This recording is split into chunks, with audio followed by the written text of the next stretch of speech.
तो बच्चों इस वीडियो में हम द्वितीय क्रियाएं यानी कि सेकेंडरी एक्टिविटीज अध्याय के कुछ प्रश्न उत्तर हल करेंगे। तो बच्चों इसमें सबसे पहला प्रश्न है, विनिर्माण क्या होता है, टिप्पणी करें। तो बच्चों अगर हम साफ शब्दों में बात करें तो विनिर्माण का मतलब होता है किसी भी प्रकार का वस्तु उत्पादन करना।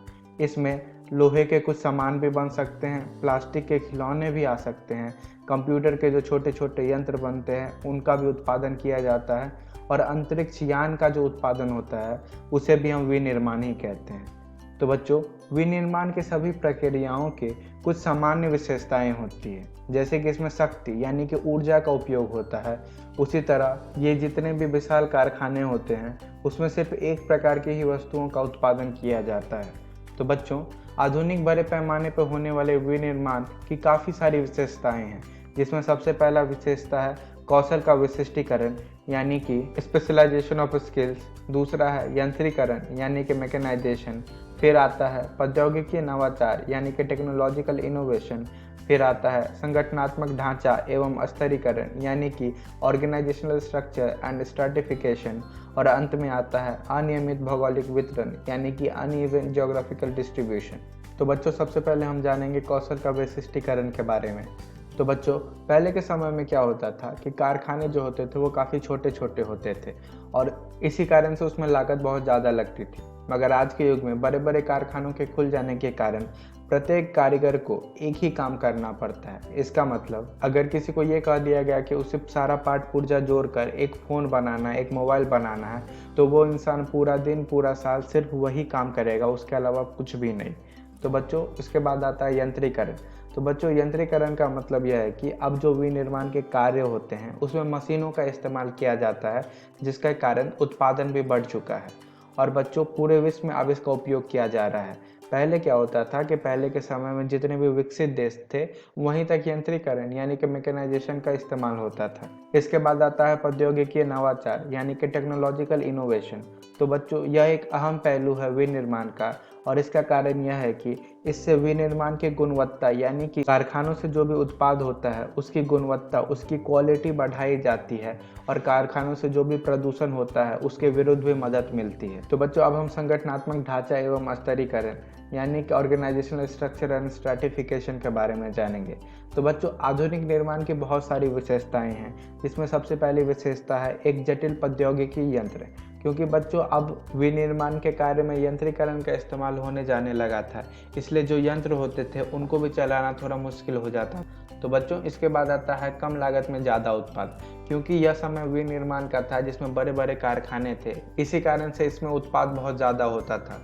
तो बच्चों उसके बाद आता है अधिक पूंजी। क्योंकि विनिर्माण का जो कारखाना होता है वो बहुत बड़ा बड़ा कारखाना होता है, तो शुरू में जो पूंजी लगती है वो काफ़ी ज़्यादा होती है। तो बच्चों उसके बाद आता है बड़े संगठन। क्योंकि यह कारखाने बहुत ज़्यादा बड़े होते हैं तो उसको चलाने के लिए उसमें बहुत सारे लोगों की ज़रूरत पड़ती है, तो इसलिए यह जो संगठन होता है पूरा विनिर्माण का वह भी बहुत ज़्यादा बड़ा होता है। तो बच्चों इसके बाद आता है प्रशासकीय अधिकारी वर्ग। क्योंकि अब इतना बड़ा संगठन होता है तो बहुत लोग चाहिए भी होते हैं कि वह देखे कि काम सही से हो रहा है या नहीं हो रहा है। तो बच्चों इसके बाद आता है अनियमित भौगोलिक वितरण यानी कि अनइवन ज्योग्राफिकल डिस्ट्रीब्यूशन। बच्चों अभी के समय में आधुनिक निर्माण जो है वह पूरे दुनिया के केवल 10% भागों पर ही फैला हुआ है और बाकी जगहों पर विशेष रूप से खेती होती है। तो बच्चों विनिर्माण की खास बात यह है कि यह कम जगह पर ज़्यादा रोजगार देता है। उदाहरण के लिए हम समझते हैं कि 1 कट्ठा ज़मीन पे सिर्फ 2 किसान ही काम कर सकते हैं, मगर वही 1 कट्ठा ज़मीन पर अगर कोई कारखाना बना दिया गया तो वहाँ पे हो सकता है कि 10 या 15 या 20 लोग भी काम करें। उद्योगों की स्थिति के कारक पर टिप्पणी करें। तो बच्चों उद्योगों की स्थिति के बहुत सारे कारक होते हैं, जैसे कि सबसे पहला है बाजार तक अभिगम्यता यानी कि एक्सेस टू मार्केट। दूसरा है कच्चे माल तक अभिगम्यता यानी कि एक्सेस टू रॉ मटेरियल। फिर आता है श्रम आपूर्ति तक अभिगम्यता यानी कि एक्सेस टू लेबर सप्लाई। फिर आता है शक्ति के साधनों तक अभिगम्यता यानी कि access to sources of energy. तो बच्चों सबसे पहले हम जानेंगे बाजार तक अभिगम्यता के बारे में। तो बच्चों जो भी सामान का उत्पादन होता है, जो भी चीज़ें कारखाने से बनती है, उनकी बिक्री होने की ज़रूरत होती है। तो बच्चों अब जो बिक्री होगी वो कहाँ होगी, वो बाज़ार में होगी। तो बाज़ार ऐसा क्षेत्र होता है जहाँ के निवासियों पे, जहाँ पे जो लोग रहते हैं उनके पास खरीदने की भी क्षमता होती है और यही कारण है कि कोशिश किया जाता है कि कारखाने जो हों वो बाज़ार से नज़दीक हों। तो बच्चों कुछ चीज़ें ऐसी भी होती हैं जिनका व्यापक बाज़ार होता है, जैसे कि जो भी डिफेंस के सामान होते हैं, जो भी गोला बारूद ये सारी चीज़ें होती हैं। उसके अलावा वो जो एरोप्लेन होता है उसका जो बाज़ार होता है वह भी एक व्यापक बाज़ार होता है, क्योंकि उसे आम आदमी नहीं खरीद सकते। तो बच्चों अब है कच्चे माल तक अभिज्ञता। तो बच्चों इसमें बहुत ज़्यादा महत्वपूर्ण है कि जो भी कच्चा माल हो वह परिवहन योग्य हो, उसे एक जगह से दूसरी जगह ले जाया जा सके और वह सस्ता भी हो, क्योंकि इसी से जो भी व्यापार होते हैं, जो भी कारखाने होते हैं, उनको प्रॉफिट मिलता है। तो बच्चों इसमें एक अनिवार्य कारक होता है कि ये जो कच्चे माल होते हैं वह एक जगह से दूसरे जगह ले जाने में जल्दी ख़राब ना हो। बच्चों इसके अलावा ये भी जान लो कि डेयरी उत्पाद का जो कारखाना होता है वह दूध के आपूर्ति के स्रोत के पास ही होता है, उसके समीप ही होता है। तो बच्चों अब हम जानेंगे श्रम आपूर्ति तक अभिज्ञता के बारे में। तो बच्चों यंत्रीकरण होने के कारण श्रमिकों पर निर्भरता बहुत ज़्यादा कम हो गई है, और क्योंकि यंत्रीकरण हो गया है तो विनिर्माण के काम में बहुत सारे यंत्र का उपयोग होता है। अब इन यंत्र को उपयोग करने के लिए कुशल श्रमिकों की ज़रूरत होती है, उनकी आवश्यकता होती है। तो बच्चों अब हम जानेंगे शक्ति के साधनों तक अभिज्ञता यानी कि access to sources of energy के बारे में। तो बच्चों ऊर्जा के स्रोत के समीप कारखानों का होना बहुत ज़्यादा ही महत्वपूर्ण होता है। इसके अलावा उदाहरण के लिए हम देख सकते हैं कि एल्यूमिनियम का जो उद्योग होता है, एल्यूमिनियम के जो कारखाने होते हैं वे शक्ति के साधन के समीप होते हैं। तो बच्चों शक्ति के बहुत सारे स्रोत हैं, जैसे कि अब तो हवा, जल, इन सारी चीज़ों से भी शक्ति यानी कि ऊर्जा बनाया जा सकता है आजकल। अगला प्रश्न है कच्चे माल पर आधारित उद्योगों पर टिप्पणी करें।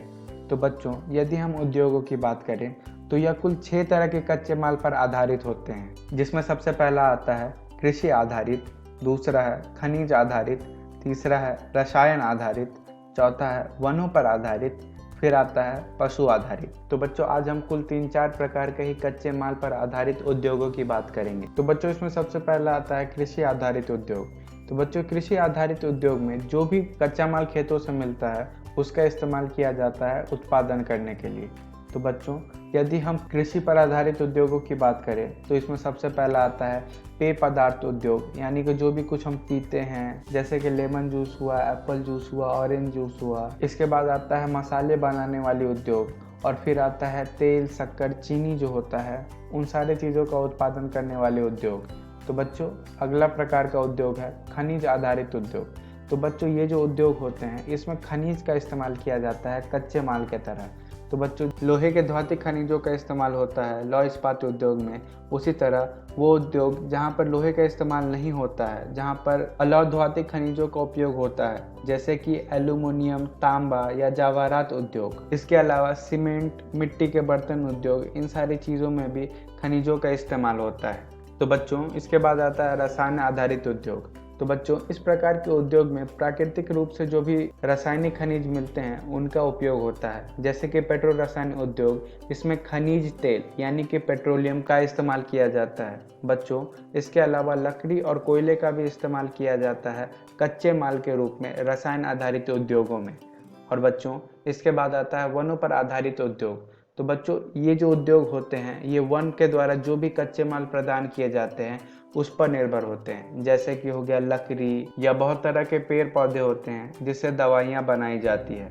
तो बच्चों इसके अलावा फर्नीचर उद्योग जो होता है उसमें भी लकड़ी का इस्तेमाल किया जाता है, जो कि वनों द्वारा प्रदान किए जाते हैं। अगला प्रश्न है सूती कपड़ों के उद्योग पर टिप्पणी करें। तो बच्चों सूती कपड़े बनाने के बहुत सारे तरीके हैं, जिसमें सबसे पहला तरीका है हथकरघा। तो बच्चों हथकरघा में क्या होता है कि जो भी कपड़े बनते हैं वह हाथों की मदद से बनते हैं, इसलिए इसमें अधिक श्रमिकों की ज़रूरत होती है और अर्धकुशल श्रमिक जो होते हैं उनको भी रोजगार प्रदान किया जाता है। बच्चों इस प्रकार के निर्माण में पूंजी की भी आवश्यकता कम पड़ती है। इसके बाद आता है बिजली करघा। तो बच्चों बिजली करघा में जो है यंत्रों का प्रयोग किया जाता है, जिसके कारण श्रमिकों की आवश्यकता कम पड़ती है और उत्पादन भी अधिक हो जाता है। बच्चों सबसे आखिरी में कारखाने आते हैं, जिसमें कपड़ा बनाने के लिए अधिक पूंजी की आवश्यकता होती है, मगर इसमें यह भी बात है कि अच्छे प्रकार के कपड़े का निर्माण होता है और यह जो कपड़े होते हैं यह अधिक मात्रा में उत्पादन किया जा सकता है। तो बच्चों आज की वीडियो में इतना ही, फिर मिलते हैं।